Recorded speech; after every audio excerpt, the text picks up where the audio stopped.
funciona pelo INSS, né? A gente só trabalha com funcionários da prefeitura, porque não é o INSS. Podcast não é do INSS. Olá, seja muito bem-vindo ao podcast Não é do INSS, é o primeiro podcast que é 100% feito de RPPS para RPPS. Toda semana a gente tem episódio novo aqui no canal. Para você que nos acompanha na sua plataforma de streaming, é só ativar o sininho e acompanhar aqui todas as novidades do canal, que vem todas as notificações, você ainda ajuda o canal. E para você que ainda não conhece as nossas redes sociais, é só seguir pelo @nãoédoINSS. Estamos nas principais plataformas digitais. E hoje nossa mesa virtual aqui vai até São Paulo falar com o Kesley Crispim, que é da Quineia Investimentos. Tudo bom, Kesley? Tudo bem, Rafael, graças a Deus. E vocês aí? Tudo em ordem? Opa, tudo na mais perfeita ordem, graças a Deus, né? Poxa, eu queria trazer vocês aí há algum tempo e finalmente conseguimos aí uma agenda. E, eu queria trazer um assunto que realmente é diferente, eu acho que de tudo que a gente tem passado até agora, pelo menos aqui no podcast. E imagino que muitos RPPS ainda têm meio que receio de falar ou de tratar isso internamente, né, nos seus conselhos, que é o FIP. E aí eu queria já fazer uma introdução aqui, Kesley. Quem é o Kesley, afinal de contas, que talvez muita gente ainda ouviu falar, mas ainda não conhece, e quem é a Quineia Investimentos? Bom, muito obrigado pelo convite, tá, Rafa? A gente fica muito feliz aqui. Eu sempre falo o seguinte, eu tenho 16 anos que eu cuido de regime próprio. Passei por muitos anos na Itaú Asset, né? Fiquei um tempão lá, depois aí, tudo dentro do banco, dentro de casa. Aí fui para a parte do front ali, fiquei um pouco no canal institucional, sempre cuidando de regime próprio, e aí a gente foi para o poder público, onde todos os RPPS hoje são atendidos. Então, esses anos todos, sempre trabalhando com investimentos e cuidando um pouco do dinheiro, do regime próprio, eu recebi um convite ano passado para ir para a Quineia. A Quineia é uma boutique de investimentos do Itaú. Então, por que eu falo que é uma boutique? É uma asset independente, normal, hoje é a maior asset independente do país. Tirando os grandes bancos, a Quineia hoje já faz a gestão de 80 e quase 83 bilhões de reais, já está bem grande, com diversos mandatos. Então a gente tem alguns mandatos lá. Então, vou dar um exemplo assim, se você quiser fundo imobiliário, a Itaú Asset, né, dentro do banco não tem. Agora, se você, quem faz a gestão de fundo imobiliário é a Quineia. Então você, pessoa física, se você quiser lá comprar, eu quero aplicar num fundo imobiliário. Hoje, o maior fundo imobiliário na Bolsa de Valores é um dos fundos da Quineia, né? É uma grande gestora, hoje a gente faz a gestão de mais ou menos uns 25 bilhões em fundos imobiliários. Então lá dentro tem a parte de fundos abertos, você tem a parte de infraestrutura, que é uma parte de debêntures incentivadas. A gente faz financiamento para obras de infraestrutura. E tem um pedacinho, que esse pedacinho que eu estou lá, que é a parte de private equity. Private equity nada mais é do que compra em participações de empresas privadas de capital fechado. Então, o RPPS cresceu muito dentro da Quineia, então nós fazemos a gestão de private equity, já estamos na quinta versão do fundo, né? Então, comprando diversas empresas ao longo desses anos. A gente tem mais ou menos 13 anos, a gente tem 12 a 13 anos, então a gente vem investindo bastante nas empresas de capital fechado, ajudando o empresário a melhorar a sua governança, etc. E a gente vai bater um papinho, vou contar um pouquinho de como funciona, né? Como a gente trabalha isso dentro das empresas. Pois é, que eu, enquanto RPPS, aqui vestindo um pouco o chapéu da RPPS, eu já tive a oportunidade aqui, que a gente tem 2 fundos em carteira, né? E um deles é com vocês, inclusive da Quineia, então a gente já conhece um pouco mais, né? Mas para quem ainda não conhece muito, ou quem simplesmente não é da área de investimentos e nos ouve aqui, né?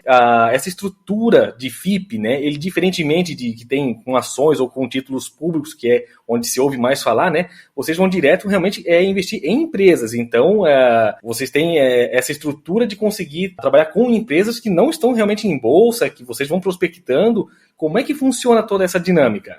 A ideia, Rafa, quando você fala em FIP, é você identificar as boas oportunidades na indústria, né? Então, a Quineia em especial, olha muito para o setor de tecnologia, saúde, educação, agronegócio. Basicamente, a gente dá uma esmiuçada boa nesses segmentos, que aí são segmentos defensivos, a gente consegue passar, como a gente passou por ciclos de recessão em 2015, 2016, a gente conseguiu segurar a onda naqueles anos horrorosos que a gente passou. Então, você é diferente do que você faz as aplicações em fundo de renda fixa ou renda variável. Aqui funciona assim, né? Você faz a captação de um fundo, um FIP nada mais é que uma casca, um CNPJ para captar dinheiro. E quando você capta o montante, ali cabe o papel do gestor de buscar as boas oportunidades, né? Então, o objetivo aqui é olhar o grande empresário.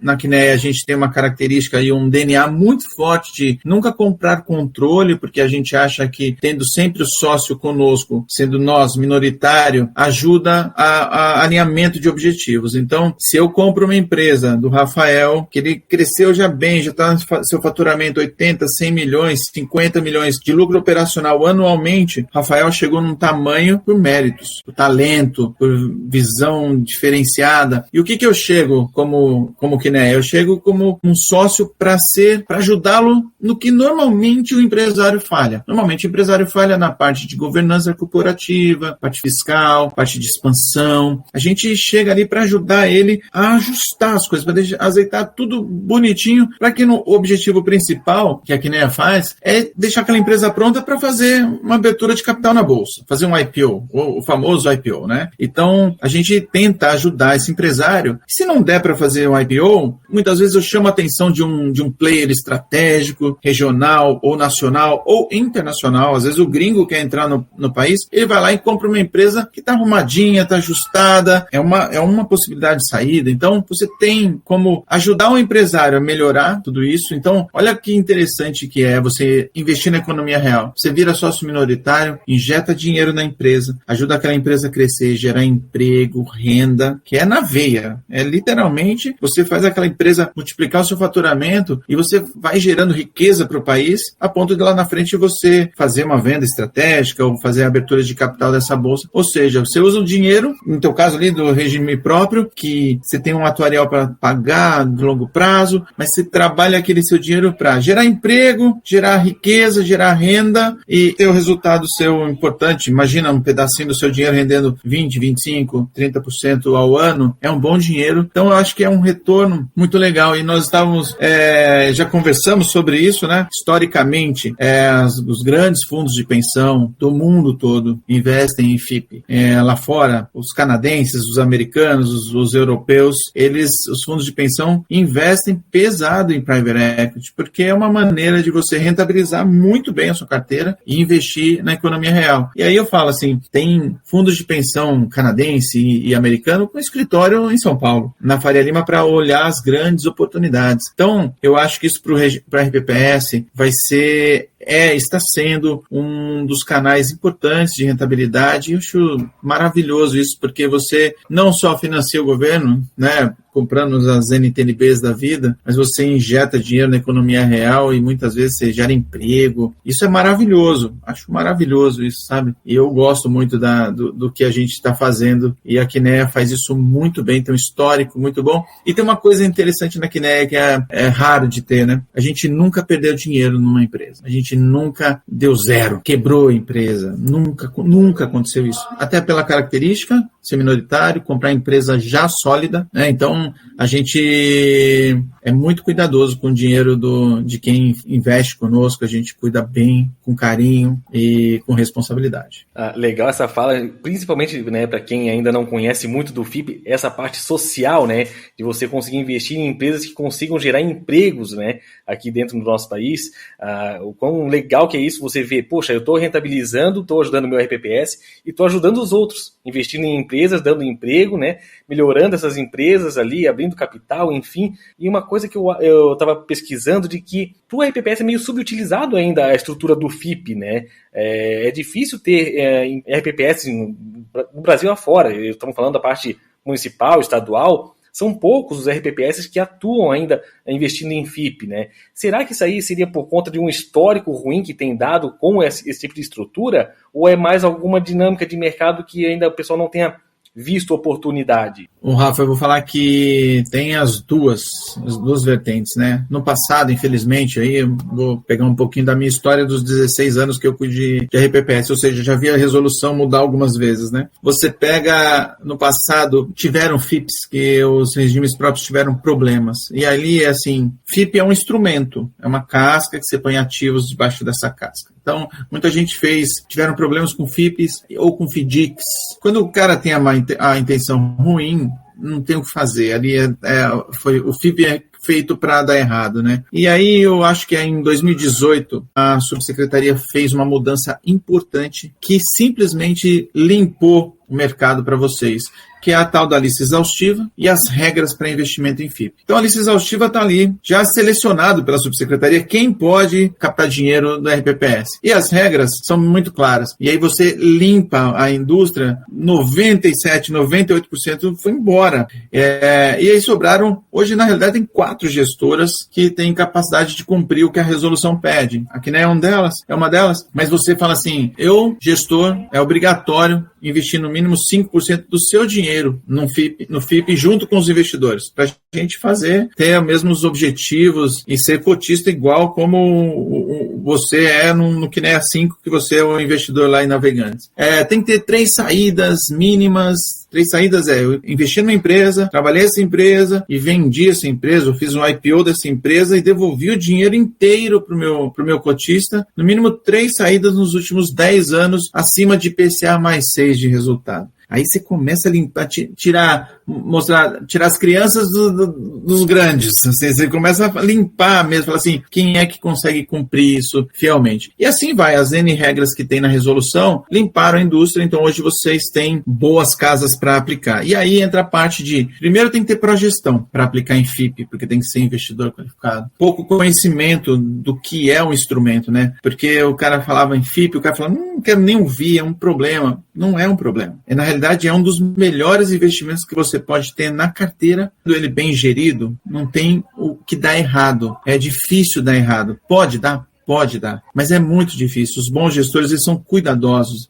A gente, dentro da Quineia, a gente é cuidadoso. Hoje eu vejo quantos projetos bons que eu vejo, nossa, que empresa legal, como é que a gente pode ter isso dentro do Brasil? Daí o Cristiano fala assim, para o analista e para um dos sócios lá, fala assim, como é que eu saio dessa empresa? Como é que eu devolvo o meu dinheiro ao meu cotista? E aí, muitas vezes, você não tem visão de uma saída clara daquele negócio. Por isso que hoje a gente foca em saúde, educação, tecnologia e agronegócio. São segmentos que crescem, segmentos resilientes e segmentos que têm muita saída, assim, tem muitos negócios aí. Então a gente tem focado bastante nisso e aí é exatamente isso. Tem que ter progestão, tem que conhecer o produto, mas uma vez conhecendo, como vocês conhecem, e aí hoje a gente tem mais de 30 cotistas na Quineia com FIP, hoje uns 200 RPPS com progestão, então a ideia é em algum momento ter 100, 150 RPPS com progestão com FIP na carteira, porque você vai limpando aquela ideia que FIP é ruim e mostrando para o regime próprio que na diversificação tem que ter renda variável, tem que ter multimercado, tem que ter renda fixa e tem que ter FIP. Na diversificação você faz na sua cesta de diversificação,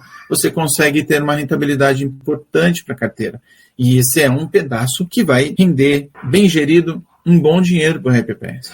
E curioso, assim, das conversas que eu tenho com outros RPPS, né, que ou eles não querem ainda saber muito do FIP, ou eles querem avançar o nível do progestão para conseguir ter mais produto, né, na sua carteira. A gente vê que nível 1 e 2 ali são 5% só que pode ter na carteira. Mas quando chega no nível 3, já dobra, né? Já são 10% que pode ter na carteira.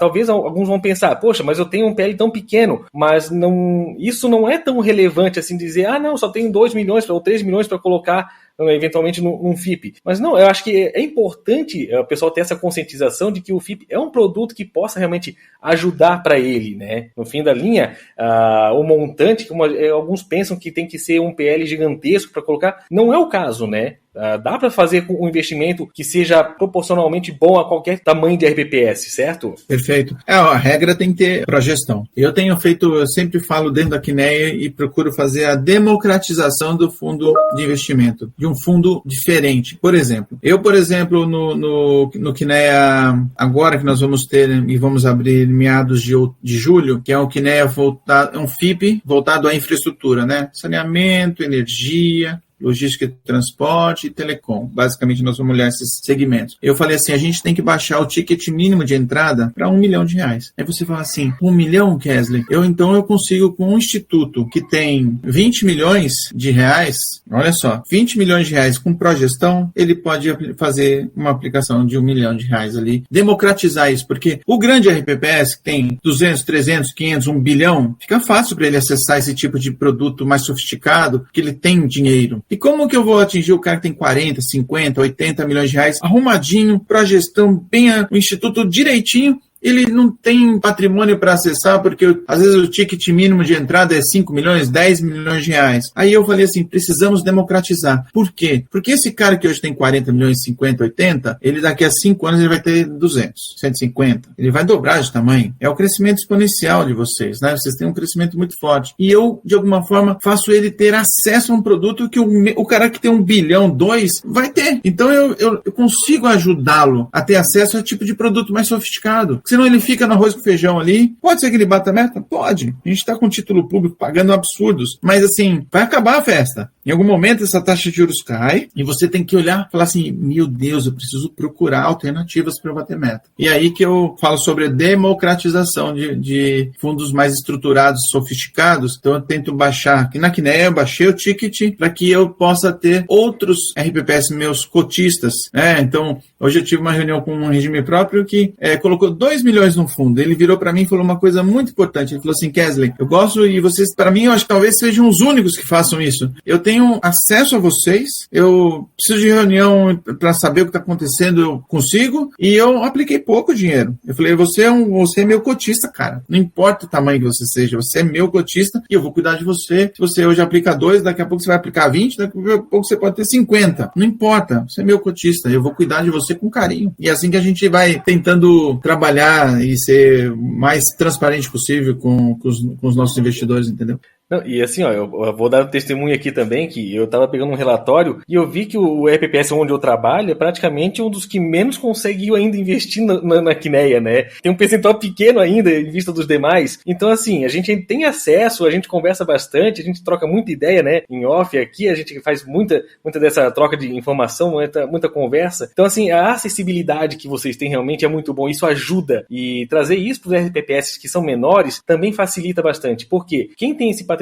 às vezes menor, tem um duration grande. Então aí consegue aguentar o tempo que leva um FIP, que normalmente é o quê? Uns 10 anos, normalmente, que tem um FIP, né? A estruturação toda dela, até maturar, desinvestimento, tudo, rola mais ou menos uns 10 anos. Então eles conseguem se permitir aguentar durante esse tempo um produto que vai ficar, entre aspas, engessado na carteira, com a garantia de que vai conseguir ter uma boa rentabilidade com aquele produto também, né? Uma coisa que eu queria deixar claro aí para todo mundo que está nos assistindo, entender como funciona, né? No caso da Quineia, a gente, no regulamento, vão 10 anos, tá? 5 de investimento e 5 de desinvestimento. Então eu tenho, se você vira para mim e falar assim, Kesley, eu vou aplicar 5 milhões de reais com você. Ok. Ao longo desses 5 anos, conforme eu acho as empresas, os projetos, etc., eu chamo o capital. Então eu viro para você e falo assim, Rafael, eu preciso de 500 mil daqueles 5 milhões. Daqui a pouco eu acho um outro projeto. Rafa, eu preciso de mais 1 milhão. E aí eu vou investindo, conforme eu acho o projeto, eu vou investindo, faço esses investimentos e depois de 5 anos eu começo a desinvestir. Mas acontece algo interessante, que a gente na Quineia fica em média 3 anos e meio a 4 anos com uma empresa na carteira. Então, muitas vezes, se eu apliquei na empresa no ano 1, pode acontecer no ano 3, 4, eu já estou desinvestindo, eu já vendi aquela empresa, já achei um negócio legal. E o que a Quineia faz? A Quineia vende vende, pega aquele dinheiro, resultado daquela venda, e já devolvo. Eu nunca fico com o dinheiro, né?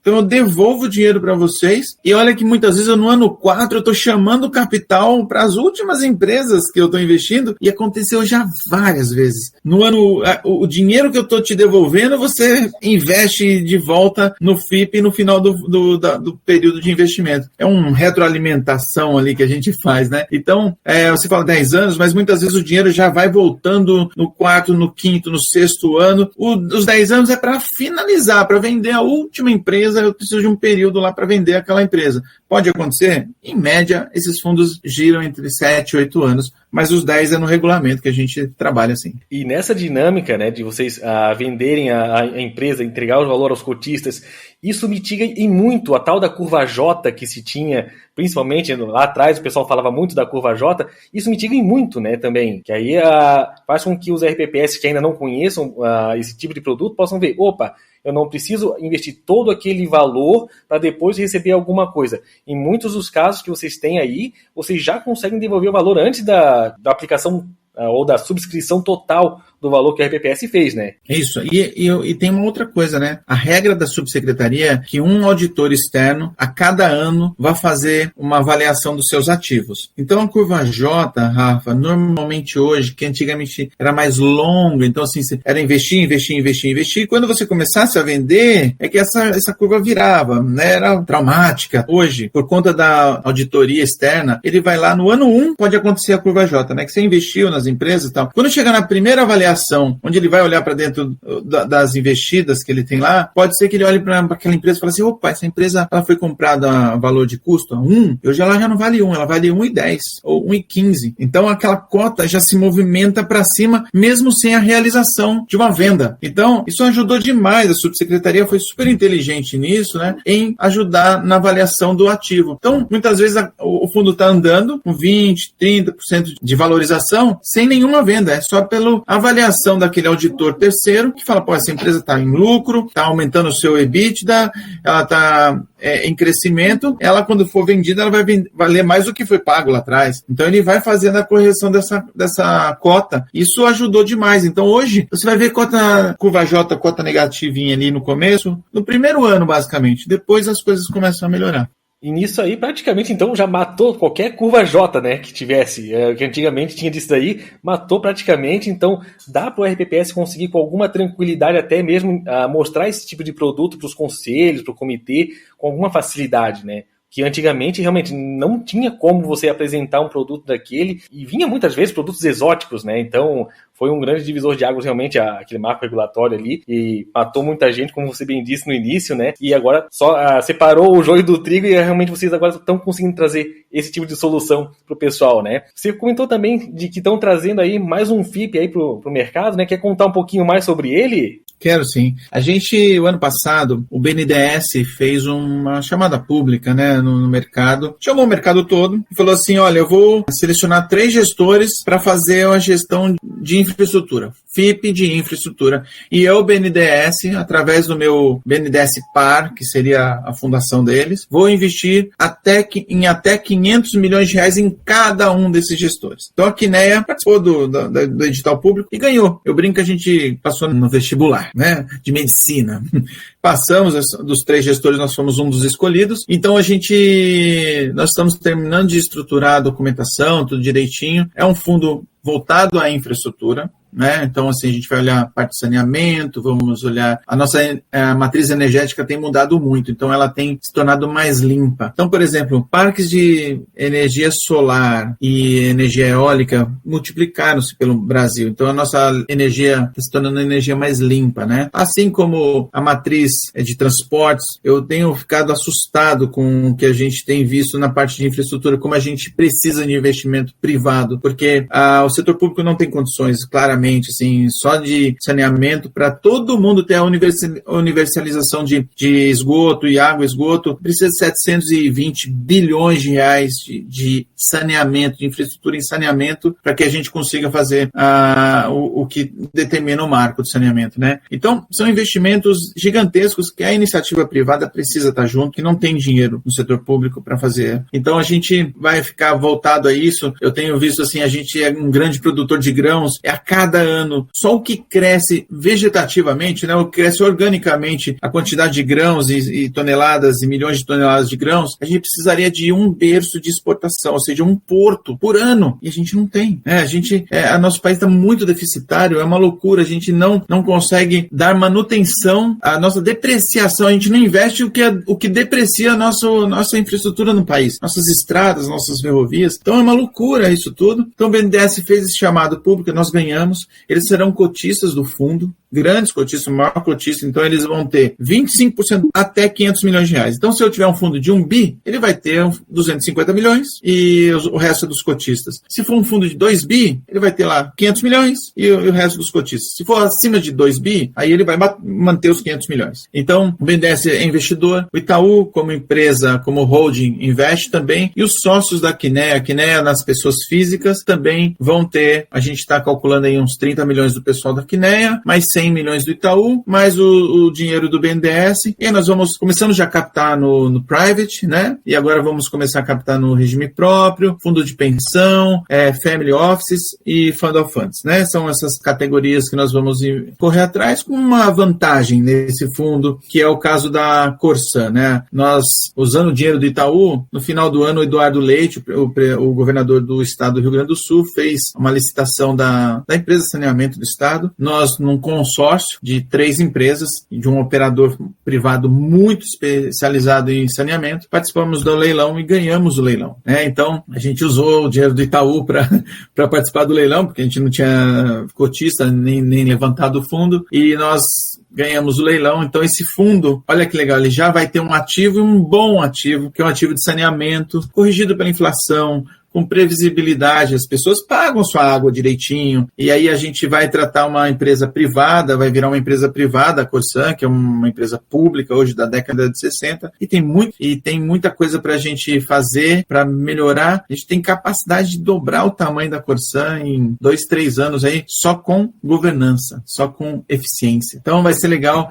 a gente vai começar a captar aí lá meados de julho, ali a gente já vai começar a conversar com os nossos investidores, porque esse eu acho que é um fundo, de novo, né, Rafa, aquilo que nós falamos lá no passado, investir na economia real, gera emprego, gera renda para as pessoas e em cima da infraestrutura que nós precisamos tanto. Ela é menos volátil do que comprar uma empresa, porque você, quando investe em infraestrutura, basicamente os contratos são contratos longuíssimos, né, 20, 30, 40 anos, sempre corrigidos pela inflação, e aí vai da sua administração, da sua eficiência naquela empresa, torná-la mais especialista e mais eficiente, aí você consegue tirar um bom resultado das empresas. E uma última pergunta, aproveitando, né, dessa abertura desse novo FIP, o anúncio do PAC 3 aí pelo governo federal recentemente, né, pode ser um bom catalisador para que realmente seja feita uma boa estruturação de FIP e até mesmo para os RPPS conseguirem ver esse produto de vocês como uma excelente oportunidade agora? Não importa que governo esteja lá, se é de esquerda, direita, centro-direita,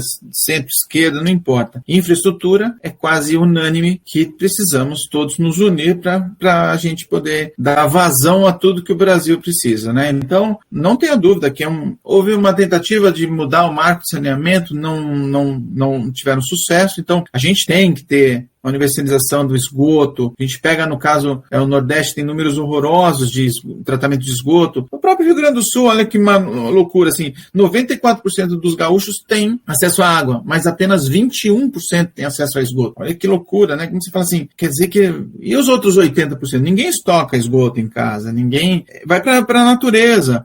Então, tem também um viés ESG ali de sustentabilidade em cima de tudo isso, e aí não tem o que fazer. Eu acho que esse projeto que o BNDES fez, ele se repetirá cada 2 anos ali. Eu acho que vai ter sempre um fundo de infra rodando, e é importante porque, assim, investimento privado no setor de infraestrutura, olhando telecom, por exemplo, olha que maluquice. Hoje nós estamos conversando aqui, ó, num estúdio online, você está em Navegantes, eu estou em São Paulo, e daqui a pouco a gente fala assim, como é que isso tudo trafegou? Através de antenas, data centers, etc. Investimento, cara, e não para. O 5G chegando, você precisa investir em infraestrutura. Então, assim, Não tem segredo, Rafa. Investimento não importa. Quem esteja no governo, PAC 3, 4, 5, 10, não importa, cara. Vai ter que ter investimento em infraestrutura, senão a gente para. E a gente tem potencial para crescer. E que a gente possa crescer e muito mesmo aqui nesse país. Kesley, queria te agradecer muito aí por esse bate-papo. Obrigado aí por ter aceitado o convite de conversar com a gente. E queria deixar o espaço aberto aí para quem quiser conhecer um pouco mais da Quineia, quem quiser conhecer um pouco mais dos fundos aí, como fazer para entrar em contato com vocês. Por favor, eu deixo todos os meus contatos contigo. Vou mandar alguma apresentação para que você possa em algum momento subir e deixar disponível para quem quiser olhar e ver como que a gente trabalha. Eu estou à disposição. Quem quiser entrar em contato comigo na Quineia, pode, por favor, me contatar, e você também, através de você ou diretamente. Eu agradeço de coração o bate-papo, gosto muito de você, assim, acho que vocês fazem um trabalho muito legal e eu sempre estou à disposição quando precisar, tá bom? Obrigado, cara. Da mesma forma, Kesley, assim, olha, obrigadão mesmo aí por ter aceitado o convite, por ter conversado com a gente, enquanto podcast e enquanto cliente aí de vocês. Eu sei que realmente aí vocês são muito inteligentes, vocês conversam muito aqui com a gente consegue trocar muitas ideias, e que bom que a gente tem esse espaço aberto, que bom que a gente tem essa possibilidade de trocar muita ideia com vocês, que vocês possam por mais vezes aí conseguir trazer produtos bons aí para os RPPS em geral mesmo, né? E eu espero, enquanto RPPS, conseguir lá aumentar minha projeção para conseguir um pouquinho mais de FIP aí também. É isso aí. Vai lá, você consegue. Daqui a pouco você vai por projeção 3, 4 e vamos embora. A gente está à disposição sempre. É o nosso trabalho, acho que como grande instituição, trazer produtos sérios, produtos bem geridos, para que a gente possa multiplicar o patrimônio de vocês, que essa é a nossa função, é para isso que vocês pagam taxa de administração, é para isso que a gente está lá, para ajudá-los sempre. Obrigado, uma boa noite para vocês, um forte abraço, cara. Valeu, Kesley, um abração aí para você e para cada um de vocês que nos assistiu até agora aqui. Obrigado pela companhia e semana que vem a gente tem episódio novo. Até lá!